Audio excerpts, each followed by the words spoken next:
We have been branded racist because of Meghan. I was shocked at how many posts think that of us. You know all that implies. It's really important that we stay objective or stay quiet. If there's no news, then there's no news. We aren't running on our emotions. We don't have a compulsion to post. I don't think this sub is just about Meghan. I think this sub has become popular because thinking people who were confused by the media are finally finding out how much we've all been played by the media power brokers. Meghan just happens to be the one who has been an example of how PR works.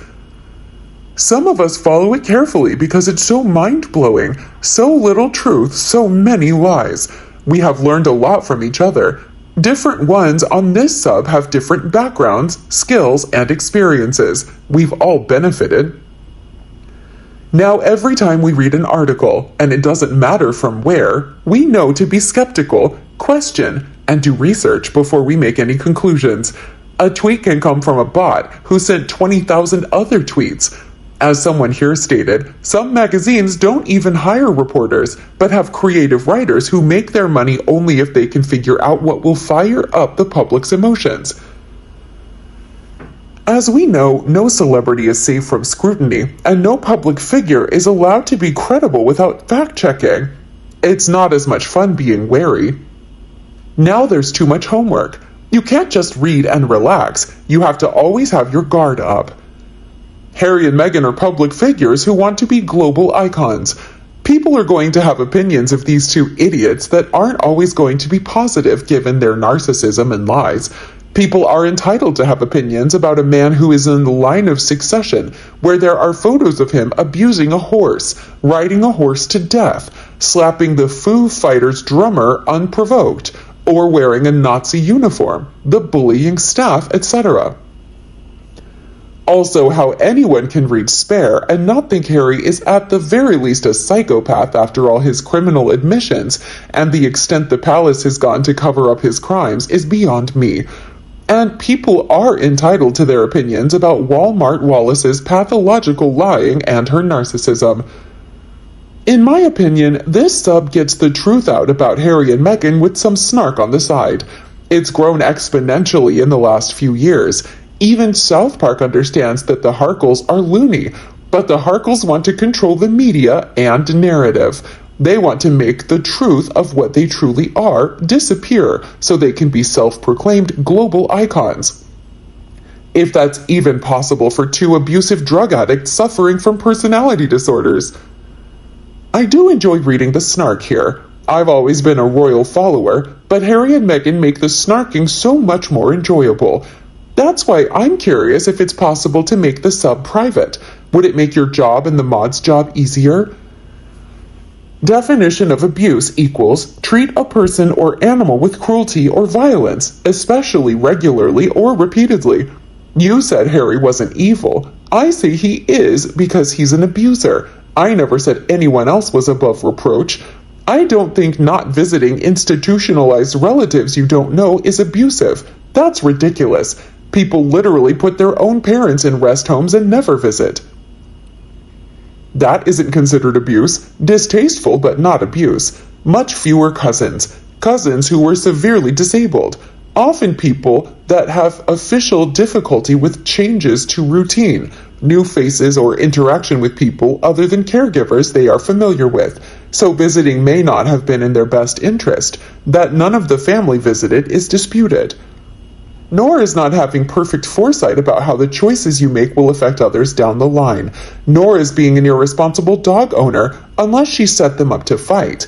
It's stupid but not abusive unless she purposefully sicked her dog on the other dog. Hunting is necessary in some instances. I am on the fence about it because I'm a wildlife rehabber who also hunts and who has had to cull. Yes, it can be cruel, but it's a gray area. He has a long history of repeated abuse of both animals and humans. The horse was not a one-off. I've ridden since I was 2. My cousin is a top polo player. Both his girls are jumpers and his sister is a trainer. Harry is an extremely poor and abusive rider both on the reins and with the spurs. He was wearing dulled spurs. Horsehide is tough. In order to open up a bloody gash as he did, he had to have been gouging his horse repeatedly and savagely. Doing this would have left quite a bit of bruising, which would cause the horse pain with every movement and even breathing. He rode a pregnant horse to death against the advice of the groom. Primarily, he is evil because he has chosen to be vindictive and untruthful and to backstab his entire family repeatedly for money, on top of being an abuser. What he has done is evil. He caused emotional and mental and in some cases potential physical harm, repeatedly, to his entire family and so-called friends for personal gain, with zero remorse, and a huge amount of his harmful words were utter lies. He's a very nasty, evil little man-child. He has never been a nice person. In my opinion, he's worse than Megan. She's a stupid, greedy, petty little grubber, but he's the one that dragged that hot mess of a hoe into the royal family on purpose as a giant fuck you, and then weaponized her. Whatever she has ever done is entirely because he gave her the means and opportunity to do it. Here, a spectator commented, "The royal family absolutely does not eat those foxes. That is part of the issue in the UK. I'm not saying Harry isn't a piece of shit. I was specifically speaking about using his treatment of the horse as a metric for evil.